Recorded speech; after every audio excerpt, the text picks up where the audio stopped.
Bonjour à tous, voilà, aujourd'hui nous allons parler sur l'occultisme et le spiritisme. Qu'est-ce que l'occultisme et le spiritisme? Ce sont des choses qui viennent du diable et qui, encore aujourd'hui, des gens se laissent séduire par ces choses-là.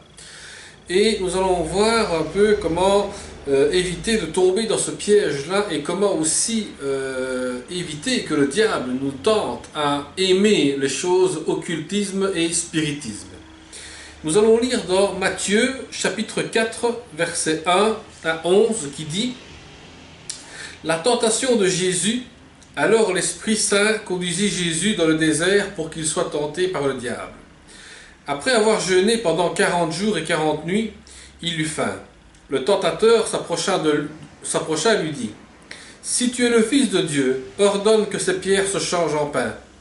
Mais Jésus répondit: Il est écrit, l'homme n'a pas seulement besoin de pain pour vivre, mais aussi de toute parole que Dieu prononce.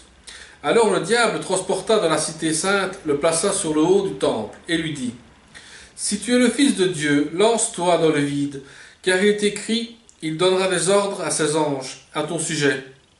Ils te porteront sur leurs mains pour que ton pied ne heurte aucune pierre. Jésus lui dit: Il est aussi écrit, tu ne forceras pas la main du Seigneur ton Dieu. Le diable transporta encore sur une autre très haute montagne, là où il montra tous les royaumes du monde et leur magnificence. Puis il dit: Tout cela je te le donnerai si tu te prosternes devant moi pour m'adorer. Alors Jésus lui dit: Va-t'en, Satan, car il est écrit, tu adoreras le Seigneur ton Dieu, et c'est à lui seul que tu rendras le culte. Là-dessus le diable le laissa, et voici que des anges vinrent et se mirent à le servir. Satan est non pas une simple influence. Les gens croient consulter des esprits, ou même consulter des esprits de mort. Ils sont en réalité en contact avec des démons. Parce que non pas que le démon manipule l'esprit du mort, mais il se met tout simplement à sa place et trompe les gens qui consultent ainsi. Ces esprits de démons sont séducteurs et menteurs. Ils font croire qu'ils sont l'esprit du mort alors qu'ils ne le sont pas. Le fait qu'ils connaissent des choses spécifiques aux intéressés est censé n'être connu que d'eux, des secrets intimes, n'est pas une preuve qu'il s'agit de l'esprit du mort, car les esprits mauvais et Satan savent ces choses par leur grande connaissance des choses spirituelles et intimes de partout. Ils n'ont pourtant pas l'omniscience de Dieu. C'est-à-dire que quand nous prions, quand nous recherchons la présence des morts, bien évidemment, le diable sait comment vous faire croire que le mort vous parle et le mort ne vous parle pas. Parce qu'en fait, le problème qui se passe dans l'occultisme et dans le spiritisme, c'est que ces choses-là, on pense que les morts parlent, que les morts font bouger la table, mais en fait, ce sont les esprits qui se manifestent. Des esprits impurs qui se manifestent à force de vous faire croire que vous parlez directement avec les morts. Et que se passe-t-il aussi? Il se passe que le diable entend votre conversation que vous avez avec les morts et joue avec le rappel que vous avez dit dans ce que vous faites, ce que vous avez vécu avec les morts en tant qu'ils étaient vivants. Les médiums, par exemple, vous posent des questions sur votre passé. Vous dites tout ce que vous avez vécu sur votre passé. Et ainsi, le médium joue avec votre psychologie en vous faisant croire que le mort vous a fait parler à travers cet homme pour vous dire un mot quelque chose, mais qui n'est pas de là. Ce contact avec les démons explique pourquoi l'interdiction d'avoir affaire avec l'occultisme est si souvent répétée dans la Bible. Le châtiment prévu pour ceux qui le faisaient, quand même, était si sévère, c'était une peine de mort. Dans l'Ancien Testament, toute personne qui faisait l'occultisme ou qui priait les morts ou invoquait les morts étaient sous peine de mort eux-mêmes parce qu'ils ne pouvaient pas être en contact avec les démons. Satan, les esprits, les démons, les phénomènes paranormaux, des pratiques occultes existent. C'est une grande ruse de Satan de faire croire qu'ils n'existent pas. Ça lui permet de séduire d'autant plus à son aise qu'on ne pense pas à lui. Parce que plus vous allez essayer de consulter les morts, plus vous allez essayer de consulter dans l'occultisme, et plus Satan se fera oublier que c'est lui-même qui vous fait croire que vous parlez avec les morts, parce qu'il se fait passer lui-même pour un mort que vous pensez avec qui parler. Mais rappelez-vous que quand nous sommes morts, nous sommes séparés des vivants. Et aucun mort ne peut avoir un contact avec les vivants, si ce n'est que les mauvais esprits qui viennent et vous font croire des choses qui sont fausses. Donc, ce qui permet à Satan, c'est de vous séduire d'autant plus à son aise pour ne plus qu'on pense à lui. Et cela ne veut pas dire que les phénomènes observés ou les prédictions soient toujours véritables, car il y a des charlatans dans ce domaine, et même plus qu'ailleurs. Satan utilise les deux tactiques contradictoires pour piéger un maximum de gens. Aux uns, il fait croire que les démons et Satan n'existent pas. Aux autres, il fait croire à la valeur de la superstition aveuglante et dégradante. Donc, il arrive même à vous faire dégrader votre état psychologique, en faisant croire que Dieu n'a plus accès à votre vie, en faisant croire que Dieu ne peut plus rien faire pour vous, et joue ainsi en faisant croire que vous parlez avec les morts qui ne sont pas morts. Et il vous fait croire aussi à des choses. Les démons vous font croire que les morts sont dans la pièce avec vous et qu'en fait compte, ce ne sont pas les morts qui bougent, ce sont les esprits qui vous font bouger les choses. Il faut se garder de toucher à l'occultisme et au spiritisme, aux choses qui s'y rapportent. Si on y touche, on participe, et il en reste presque toujours des marques. Pour des détails ou exemples de cette question, on peut lire un ouvrage de Maurice Rey, qui lui disait que l'occultisme, son livre est L'occultisme à la lumière du Christ. Et il fait comprendre et il signale le danger de l'occultisme par les guérisseurs, les radiesthésistes et autres, qui apportent un soulagement mentionné et relatif, mais provoquent des effets spirituels ou psychiques ultérieurs imprévus portant la marque d'une action maléfique. C'est-à-dire que tous ces gens qui se croient guérisseurs, qui se jouent comme personnes de guérison et autres, sont des personnes qui ont fait de l'occultisme, et ainsi, à travers les démons, ils font croire aux gens qui sont guéris mais ne le sont pas. Ils sont empirés et sont possédés par des démons. Donc, la consultation des esprits a beaucoup de succès, car il annonce le plus souvent de choses agréables à entendre.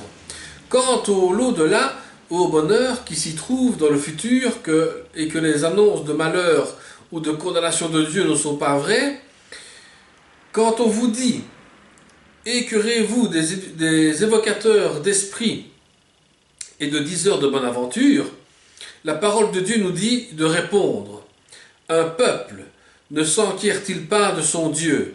Ira-t-il aux morts pour les vivants? À la loi et au témoignage ?» Autrement dit, tournez-vous vers la parole de Dieu.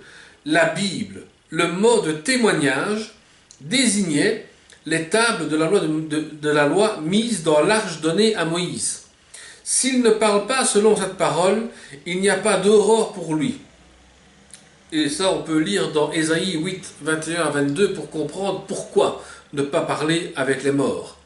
Montre quelles ténèbres terribles enveloppent le peuple qui n'écoute pas ce conseil. La délivrance vient quand même, mais par Jésus le Messie, et encore, il faut le recevoir. Il faut recevoir le Christ dans son cœur pour éviter d'être et de vivre dans les ténèbres éternelles. Parce que si nous suivons que l'occultisme et le spiritisme, et maintenant nous allons voir l'horoscope, nous risquons de finir dans les ténèbres éternelles, parce que nous suivons le père du mensonge à la place de suivre le père de la vérité. L'horoscope attire l'attention de beaucoup de gens. Les médias en profitent pour attirer les lecteurs en mettant régulièrement une rubrique correspondante. La plupart du temps, il s'agit de déclarations suffisamment vagues, suffisamment imprécises, ou qui révèlent du bon sens ordinaire, que n'importe qui peut s'y retrouver. un jour ou l'autre, et quand ça a marché une fois ou deux, les personnes se trouvent prises au jeu. Et même en affirmant qu'elles n'y croient pas, elles y croient plus ou moins, et elles se laissent piéger. Mais quand il s'agit de prédictions anodines, les âmes se retrouvent attirées vers une fausse foi, une fausse croyance, un faux appui, une fausse confiance, et finalement, c'est une idole qui prend le cœur et l'esprit et détourne du vrai Dieu. L'astrologie nous détourne de Dieu. L'astrologie nous emmène à faire croire à des choses qui sont fausses. Les gens jouent sur la pensée des personnes en faisant croire qu'à travers l'horoscope, nous puissions comprendre notre avenir d'aujourd'hui. Mais c'est Satan qui s'occupe de ça et sait comment nous faire croire à des choses qui sont fausses pour qu'on se détourne de la parole de Dieu. L'astrologie. La parole de Dieu donne l'exemple d'un homme très attentif à son horoscope.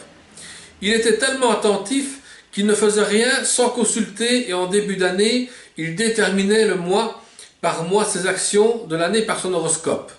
C'est Aman, dans les livres d'Esther. Dans notre Bible, le livre d'Esther, chapitre 3, nous explique comment cet homme a suivi l'horoscope. Sa haine des Juifs était telle qu'il voulait anéantir tous les Juifs. Il conçut l'idée de les détruire tous pour en finir avec ce peuple. Il jeta le sort pour savoir ce qu'il arriverait chaque mois. Et ce sort le détermina 2 fois le nombre 13. Une fois le premier mois de l'année, au 13e jour, pour lancer les lettres donnant l'ordre de tuer les Juifs, et une fois au 12e mois, au 13e jour, pour les tuer effectivement. Voilà un cas où les 13 étaient sortis pour son projet du début à la fin. Et de la façon harmonieuse, sur toute l'année, en outre, le projet d'Aman parut réussir remarquablement. Dans un premier temps, le roi l'accepta sans discuter et lui donna une somme d'argent énorme pour l'exécuter. Mais ensuite, la providence de Dieu intervient pour protéger son peuple. Et Aman fut condamné à mort à la fin de l'année. Et le 13e jour du 12e mois vit la victoire des Juifs et la délivrance au lieu de leur destruction. C'est-à-dire que cet homme-là qui a voulu suivre l'horoscope, eh bien, tôt ou tard, est tombé dans son propre piège. Satan l'a fait guider à faire des choses horribles. Mais un jour, quand Satan vous lâche, vous vous retrouvez plus bas que bas, et là, vous criez à Dieu pour une délivrance. Mais comme cet homme-là, il était trop tard pour lui pour avoir la délivrance. Alors, que faut-il conclure? Les horoscopes sont-ils vrais ou sont-ils faux? Le reste de la parole de Dieu nous éclaire. Oui, il existe des puissances spirituelles, de méchanceté. Dans la Bible, on parle de plusieurs reprises l'histoire de Job, l'histoire des rois, Éphésiens. Oui, quand on tire au sort et qu'on regarde son horoscope, il peut arriver des choses qui paraissent concorder avec les projets que l'on fait. Oui, il y a des concours de circonstances qui paraissent valider les horoscopes pendant un certain temps. Mais en définitive, quelles sont les influences définitivement déterminantes? C'est Dieu qui est au-dessus de tout. Il est le Dieu très haut, le plus fort. Ses pensées prévalent et nous fait connaître dans sa parole. Sa parole est certaine. Il s'occupe des siens de son peuple. Il annonce le jugement. Il offre le salut à celui qui croit. Déjà longtemps auparavant, Balaam aussi avait pensé pouvoir maudire le peuple de Dieu alors qu'il était béni. Aman aurait mieux fait de rechercher ce que Dieu avait dit à l'égard du peuple de Dieu, et il aurait su ce qui prévaudrait à la fin. Quelle folie de ne pas écouter ce que Dieu dit, et de croire qu'on peut faire des projets contraires à ce que Dieu nous a dit, et contraires à ses intérêts. Quelle folie de croire que des réussites temporaires confirment les horoscopes. Alors, au lieu de se tourner vers les horoscopes pour savoir ce que Dieu dit, tournons-nous vers la parole de Dieu. La première chose à régler, c'est le salut de notre âme. Et la parole de Dieu indique le moyen, c'est avoir la foi en Jésus-Christ mort et ressuscité. Ensuite, pour le croyant, il faut savoir quelle voie il faut suivre. Là aussi, la parole de Dieu donne des indications. Quelques versets parmi bien d'autres. Suivre Galates 6-7 qui dit « On ne se moque pas de Dieu. Ce qu'un homme sème, cela aussi le moissonnera. » Luc 12-20 « Insensé, cette nuit même ton âme sera redemandée. Et à ces choses que tu as préparées, à qui seront-elles » Le psaume 37, 4-5 « Remets ta voix sur l'Éternel et confie-toi en lui. Et lui agira, il produira ta justice, comme la lumière et ton droit comme le plein midi. » Matthieu 11, 28 « Venez à moi, vous tous qui êtes fatigués et chargés, et moi je vous donnerai du repos. » Concernant le paranormal est l'ensemble de phénomènes observables qui ne suivent pas les lois classiques de la nature. Une partie des scientifiques rejette purement et simplement ce genre de phénomène, n'y croyant pas comme contraire à la science. Mais le paranormal est-il normal? Mais l'appellation de même de paranormal suggère que l'on est en présence de choses naturelles voisines de la normale. Ce qui veut dire que le problème fondamental de ce domaine du paranormal est que, pour les sciences occultes, il est peuplé d'êtres spirituels, c'est-à-dire que les anges de Satan, donc les menteurs, les observateurs du paranormal, croient observer honnêtement ces phénomènes. Leur objectif est que la vraie science fait croire pouvoir tirer des conclusions vraies. Ils oublient le point clé, que les phénomènes observés sont provoqués par des esprits de démons. Et dès lors, tout est faux. Donc, nous sommes roulés dans la farine. Il faut la sincérité des gens, compris des scientifiques, qui ne protègent pas cet avis. Parce que les esprits menteurs sont capables de construire des faits qu'on peut observer, d'apparence très convaincante même. Et ils vont joindre à une intelligence supérieure comme la connaissance du passé et la connaissance fouillée de l'âme humaine et de ses désirs. Ils savent comment faire entendre ce que les gens ont plaisir à entendre. Donc ces démons-là sont arrivés à faire comprendre comment nous puissions observer des choses occultes qui ne sont pas de Dieu. Ils sont arrivés à même qu'on oublie Dieu par leurs mensonges. Et il y a un seul remède pour ne pas être piégé, c'est écouter Dieu, écouter ce que dit la Bible. Mais elle dit de ne rien avoir à faire avec ses activités spirituelles. Or, cette barrière déplaît aux scientifiques, car on n'aime pas être barré par des contraintes. Mais Satan, lui, va recommencer un nouveau processus, comme il a fait dans Genèse 3 avec Adam et Ève. Il commence par prétendre « Est-ce que Dieu vous a dit ceci ?» Donc, nous sommes piqués par la curiosité. L'homme va écouter le tentateur plutôt que écouter Dieu. Il s'engage dans l'activité sans se rendre compte que Satan prend le contrôle de son âme. Et il est trop tard pour être délivré une fois que nous tombons dans le piège de Satan. Mais pour être délivré du pouvoir des ténèbres, il faut avoir ceci. On estime qu'il faut mettre en garde contre tous les dangers cachés du paranormal. Il existe un danger inverse auquel le chrétien est exposé, celui de voir partout des démons ou des pratiques occultes, y compris les moindres manifestations du mal chez le chrétien. La Bible nous apprend qu'il y a effectivement une nature mauvaise chez tous les hommes, même chez le chrétien. Donc, il est important de régler, chacun pour soi, mais il ne faut pas s'inquiéter ou se tourmenter à croire sous une action démoniaque alors qu'il ne s'agit que de ce que l'apôtre Paul appelle le péché. C'est-à-dire que la chair en nous est faible, mais l'esprit est bien disposé. Donc, il faut lire soigneusement la parole de Dieu. Les croyants de l'Assemblée sont liés à Christ. est placé au-dessus de toutes les puissances existantes, bonnes ou mauvaises. La conséquence, que pourrions-nous encore vivre dans la peur à cause des démons ou des ancêtres de la puissance ténébreuse? Comment pourrions-nous encore rendre culte à des anges, même à des anges bons?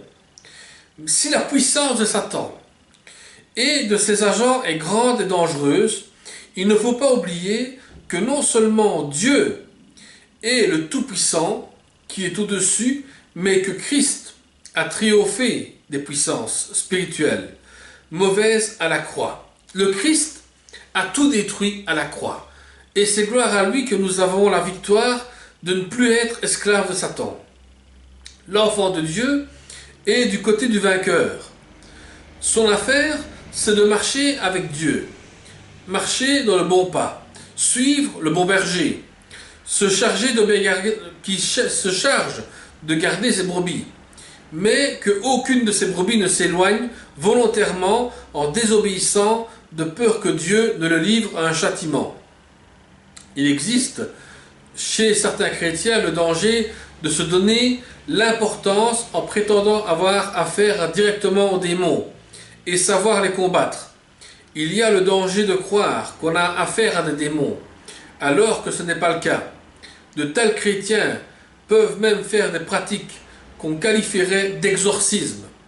Et voilà que la réalité étant qu'il n'est pas de réels démons, le résultat est que le soi-disant exorciste n'écoute plus la parole de Dieu, ne se laisse pas guider par elle, car il se croit tellement spirituel qu'il se voit plus fort que les démons. En réalité, Satan a fait une simulation de démons et une contrefaçon d'exorcisme. Et du coup, il a gagné en faisant que le moi et les pensées personnelles ont pris la place de Christ et de la parole de Dieu chez le prétendu exorciste. Donc, si on a affaire à des personnes qui se disent soi-disant exorcistes ou soi-disant guérisseurs, ce sont des gens qui se sont pris le moi, c'est-à-dire que c'est eux et pas le Christ qui agit. Nous devons faire attention à toutes ces personnes qui se font passer pour des guérisseurs, des exorcistes et autres. S'ils ne parlent pas de Jésus-Christ dans leur prière, ou s'ils n'invoquent pas le nom de Jésus-Christ, s'ils n'invoquent pas le sang de Jésus, ce sont des imposteurs qui sont possédés par des démons.